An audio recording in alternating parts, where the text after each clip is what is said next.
Muito obrigado, muito obrigado. Obrigado a todos pela acolhida de sempre. Hoje, eu não sei se é uma percepção minha, mas eu estou sentindo a casa mais serena. Olha que paz, todo mundo em paz. Eu não sei se é impressão minha também, mas quando a gente chega num ambiente com as nossas apreensões, parece que a gente contamina um pouco, contamina no bom sentido, né? A gente acaba espargindo para o ambiente aquilo que nós trazemos. Então a impressão que eu tenho é que hoje todos nós estamos em paz, trazendo essa harmonia para o ambiente. Até parece que a gente nem está aqui na Terra.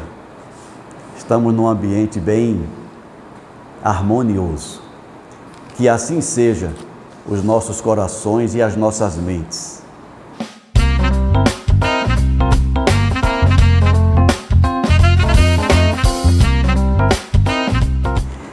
Mas hoje, conforme sugeri para a Luciana e ela topou, e ela já falou para vocês agora, vamos falar um pouco sobre esse tema, autocura, que é um tema que não nasceu na minha cabeça. Ele está no livro da Joana de Ângeles, pela psicografia do Divaldo Franco, o livro Plenitude. Se depois alguém quiser aprofundar essa leitura, é uma leitura recomendável. E hoje, quando cheguei aqui na Seara, peguei a minha mensagenzinha, que a Luciana me ofereceu várias, veio a mensagem da compreensão. E eu confesso que quando eu vi a mensagem da compreensão, eu não liguei as coisas, mas a Luciana chamou-me a atenção, e realmente, para que haja autocura, é imprescindível o auto-perdão. E só há perdão quando nós compreendemos as razões daquilo que por alguma razão nos afeta.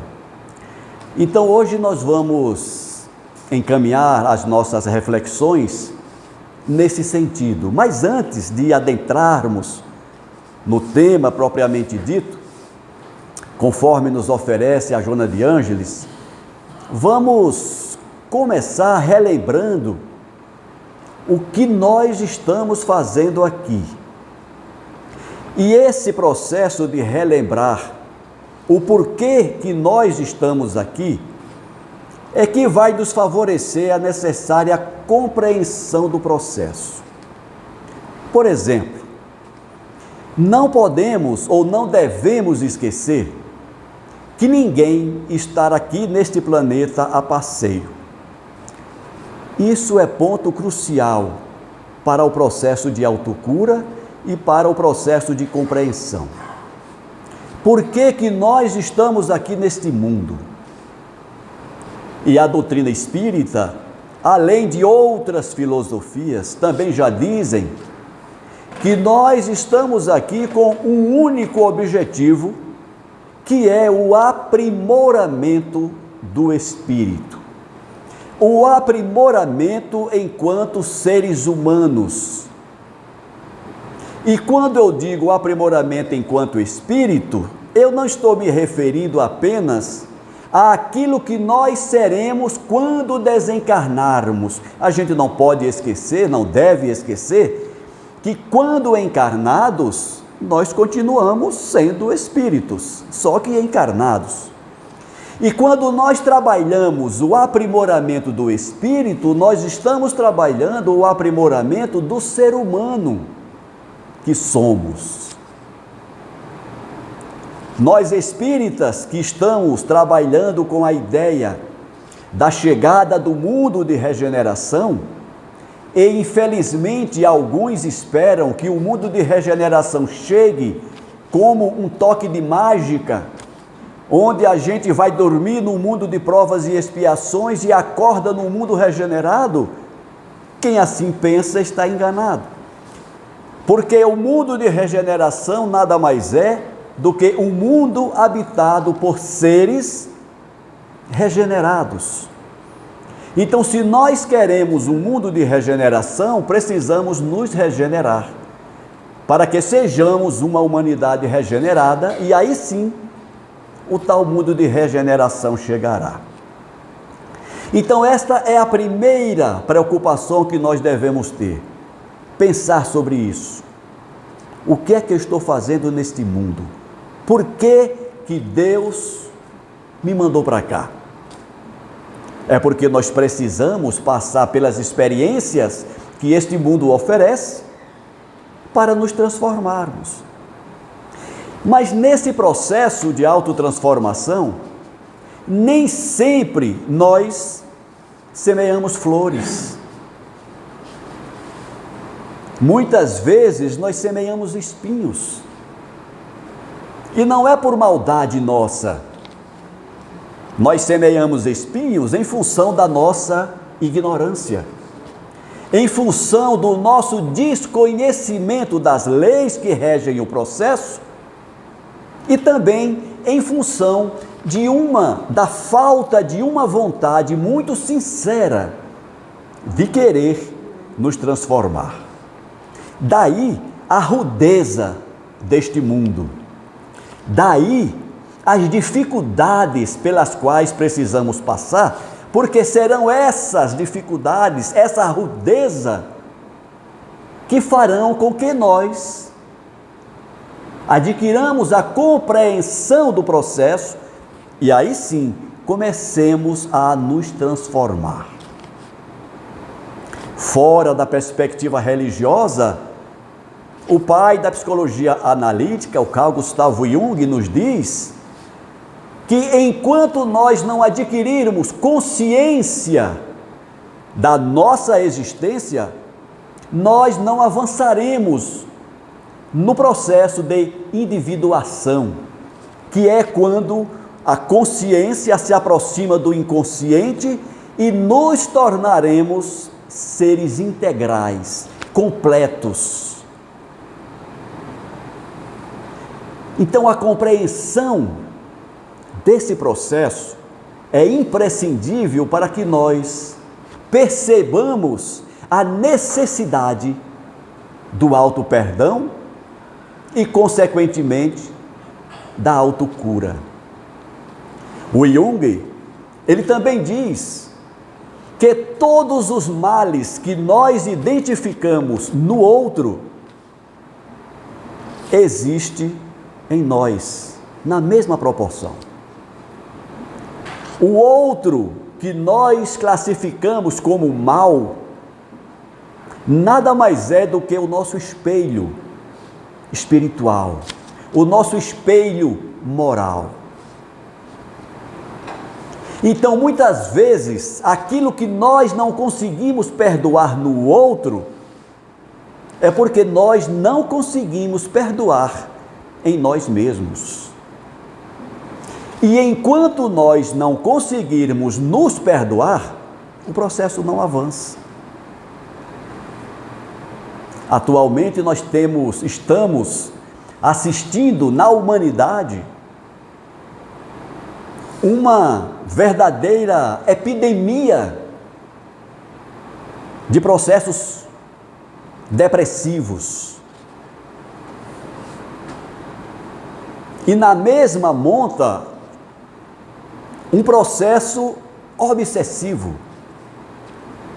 As casas espíritas nunca foram tão demandadas como atualmente. Pessoas, inclusive, não espíritas, muitos que sequer acreditam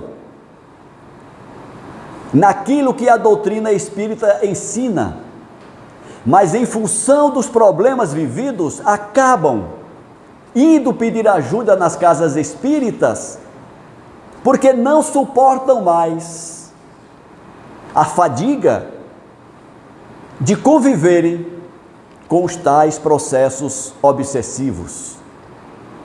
E diga-se de passagem que muitos processos classificados, conceituados como obsessivos, são, na verdade, processos autoobsessivos. Autoobsessão.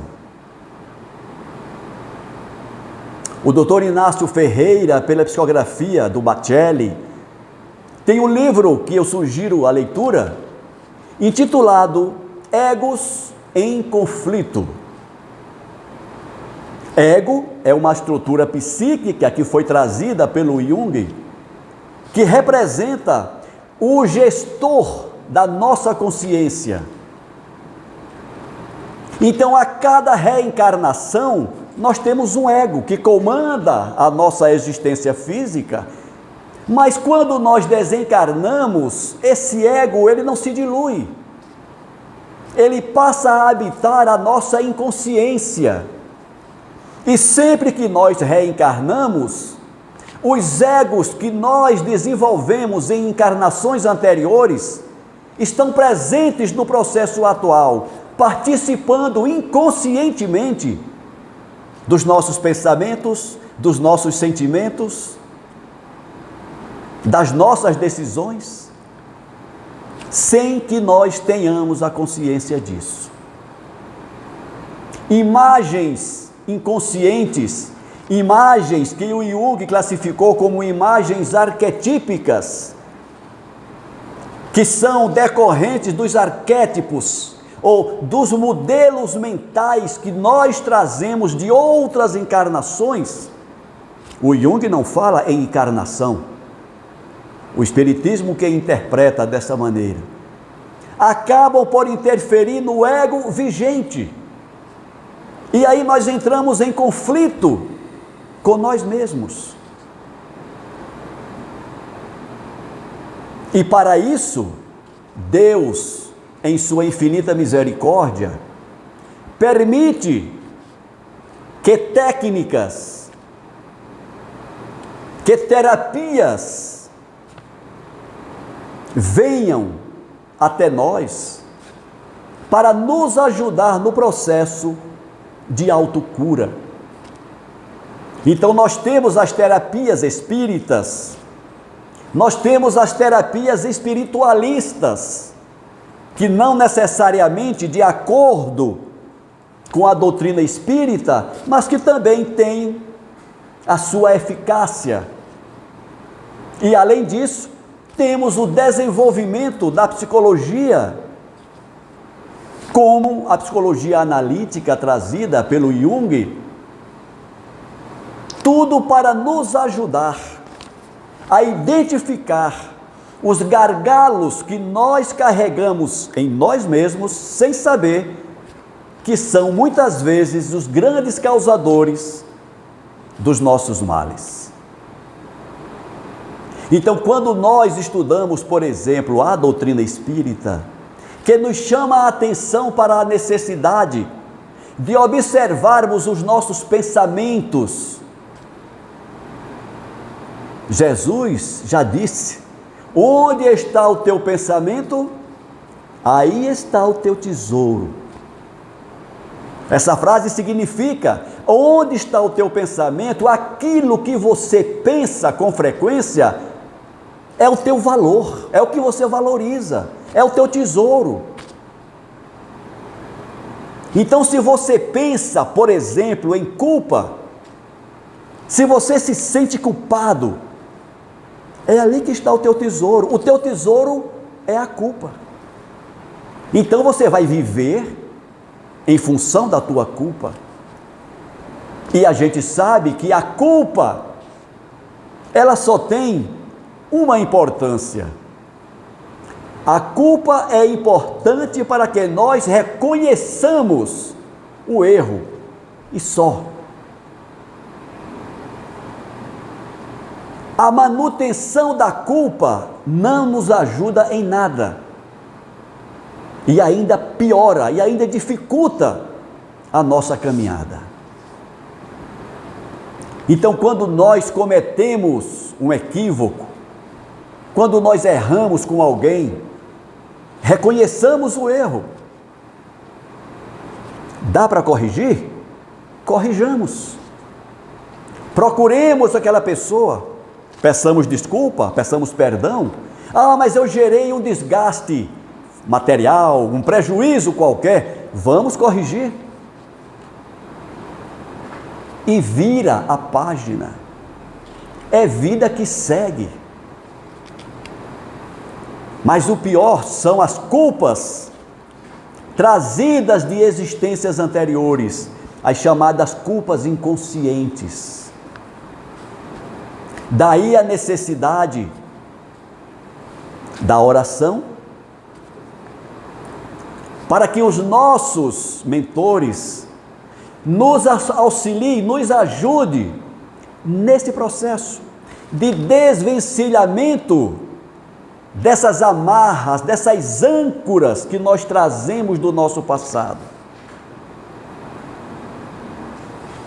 Quem não tem pecado, que atire a primeira pedra. Quem de nós que não trazemos do nosso passado milenar erros cometidos? Todos nós. Mas não é alimentando essas culpas que nós vamos dar continuidade ao processo. Muita gente se prende, além disso, àquela frase de Jesus quando ele diz que a felicidade não é deste mundo. Está vendo? Jesus disse que a felicidade não é deste mundo, então eu não posso ser feliz. É uma interpretação totalmente equivocada. Ele disse que a felicidade não é deste mundo, mas ele não proibiu ninguém de ser feliz. Pedro já chama a atenção de todos nós quando ele diz que Deus não quer o castigo, o sofrimento do pecador. Ele quer apenas a sua remissão. Deus não nos quer ver sofrendo, Ele quer apenas que nós nos redimamos das nossas culpas e cresçamos. Então, sempre que nós formos assaltados por um pensamento de pequenez, um pensamento de culpa, um pensamento de incapacidade, eu sou incapaz para isso. Não deixemos esse pensamento criar raízes em nós. A vida ela é feita de desafios.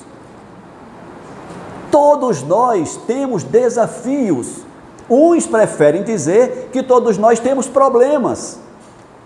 Eu não vejo como problema. Nós fazemos o problema. Nós transformamos o desafio num problema. Mas a vida não nos cria problemas. A vida nos oferece desafios. E todos os desafios objetivam a nossa transformação. Nós aprendemos na doutrina espírita que nós habitamos um mundo de provas. E a gente pensa que Deus está com a prova na mão. Ricardo não passou nessa prova. Deus não tem tempo para isso. A prova é para nós.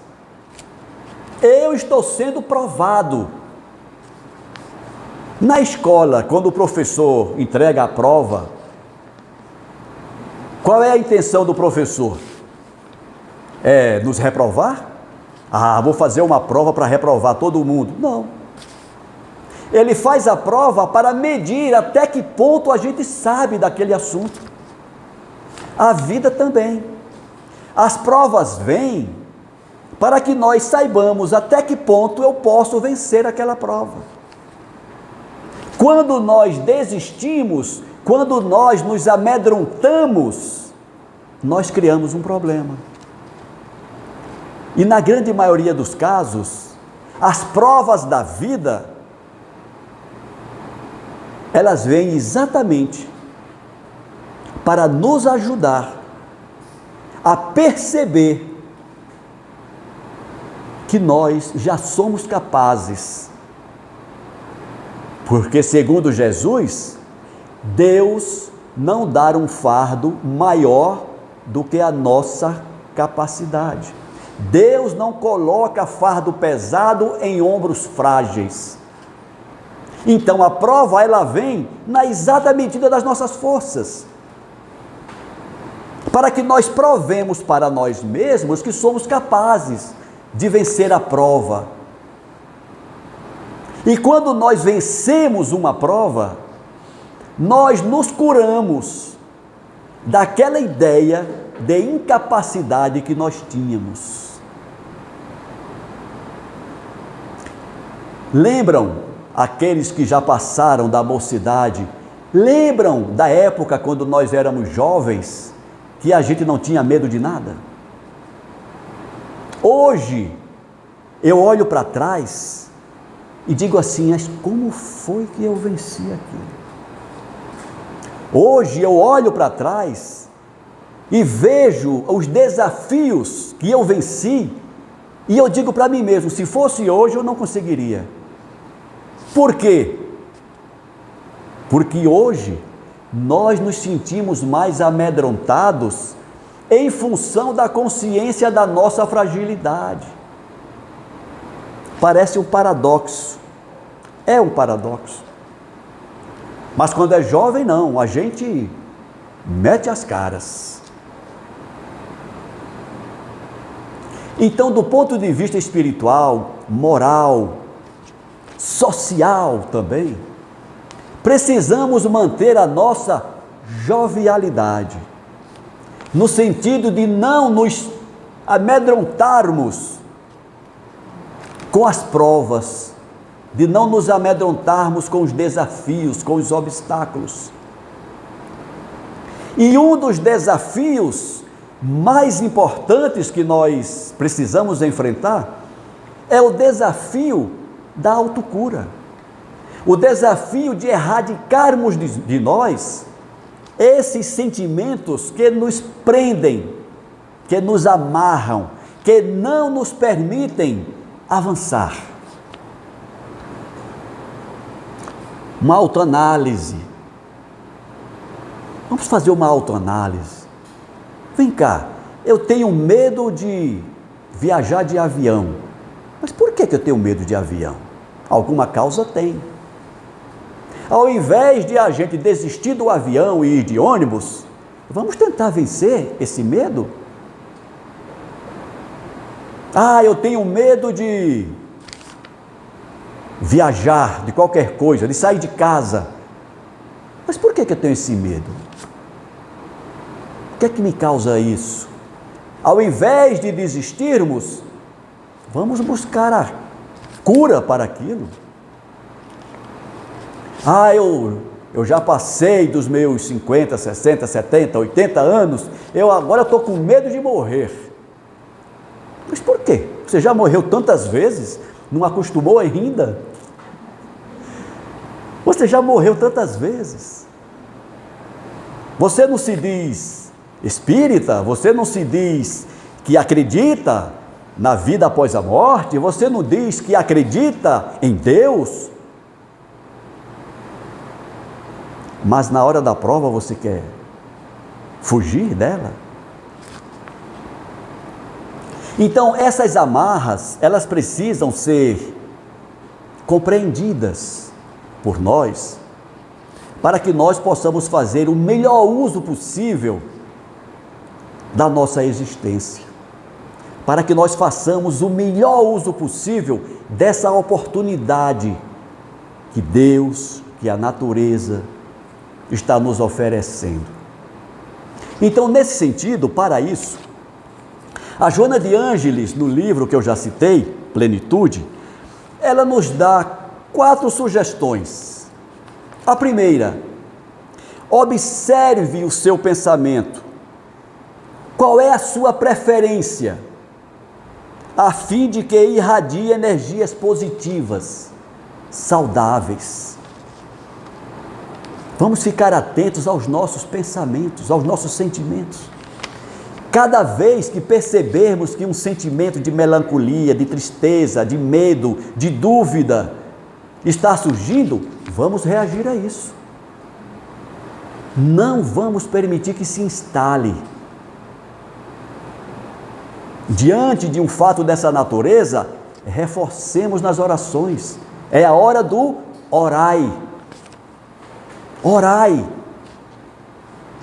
Chame para perto de você o seu anjo de guarda. Meu amigo, me socorre. Eu estou passando aqui por um processo que não está bom. Nós ainda lidamos com o nosso anjo guardião como que fosse alguém muito distante de nós. Talvez as reminiscências de outras doutrinas religiosas, ainda presentes em nós lidamos com o nosso anjo guardião como se fosse um santo, distante. Esquecemos que ele é o nosso amigo mais próximo. O anjo guardião é um amigo muito próximo, tão próximo que é provável que nós nos surpreendamos quando desencarnarmos e nos encontrarmos com ele. E a gente vai dizer assim, mas era tu? Eu não sabia que era tu, meu anjo de guarda. E ele vai dizer, pois é, eu estava tão perto de você, nós somos tão próximos, tão amigos, e você não recorria a mim. Então, nesses momentos de dificuldade, nos tantos momentos de dificuldade pelos quais possamos passar, vamos recorrer ao nosso anjo guardião. E vamos vigiar, vamos ficar atentos àquilo que nós valorizamos. Eu valorizo uma fofoca? Cuidado. Eu valorizo uma maledicência, falar mal de alguém? Cuidado, vigia isso, observa isso. Eu valorizo uma descrença, eu não acredito nisso, não acredito. Vigia, observa isso. São portas para estados mórbidos que vêm em consequência desses pensamentos e desses sentimentos. Manter sintonia mental com a fonte do poder, segundo a sugestão da Joana de Ângeles. Quem é a fonte do poder, senão Deus?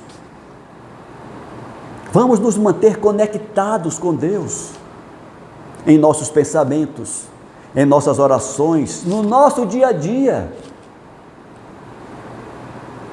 Não é só no centro espírita, não é só na igreja, não é só na sinagoga que nós devemos conversar com Deus. Onde quer que nós estejamos, Ele está em tudo. Ao invés de ficar pensando nas tristezas da vida, ao invés de ficar pensando nas doenças, ao invés de ficar pensando nas dívidas, vamos pensar em Deus. Porque pensar no problema só alimenta mais o problema. Vamos pensar em Deus. Vamos pensar na fonte do poder, para que essa fonte de poder alimente o nosso poder de solução desses problemas. Cuidar do descanso, da dieta, da higiene, mantendo ordem nas atividades. Olha que orientação, nós saímos do plano espiritual e viemos para o plano físico. Vamos cuidar do nosso descanso, faz parte do processo. Muitas vezes pensamentos negativos vêm em função da nossa debilidade física. Então vamos procurar dormir a quantidade de horas necessária para recompor as nossas energias. Vamos procurar nos alimentar o melhor possível para que nós mantenhamos as nossas energias físicas saudáveis. Vamos procurar manter a higiene para evitar problemas. E quando eu digo higiene, não é só no sentido de lavar as mãos. Eu vou caminhar 10 quilômetros por dia, mas você só consegue caminhar 2. Então caminha só 2. Higiene mental. Não quebre os seus joelhos. Ah, porque eu vi na televisão que o bom é caminhar 10 quilômetros todo dia. Ótimo, quem puder caminhe, eu só caminho 2.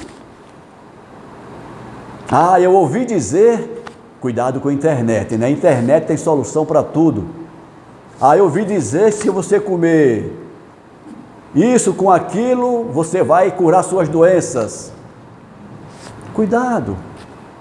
Vamos procurar orientações corretas. E a última orientação da Joana de Ângeles: canalização dos pensamentos e das emoções para o amor, a compaixão, a justiça, a equanimidade e a paz.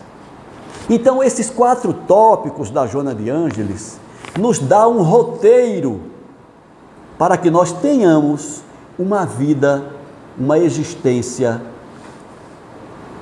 mais apropriada, sem excessos do ponto de vista físico, sem excessos do ponto de vista emocional.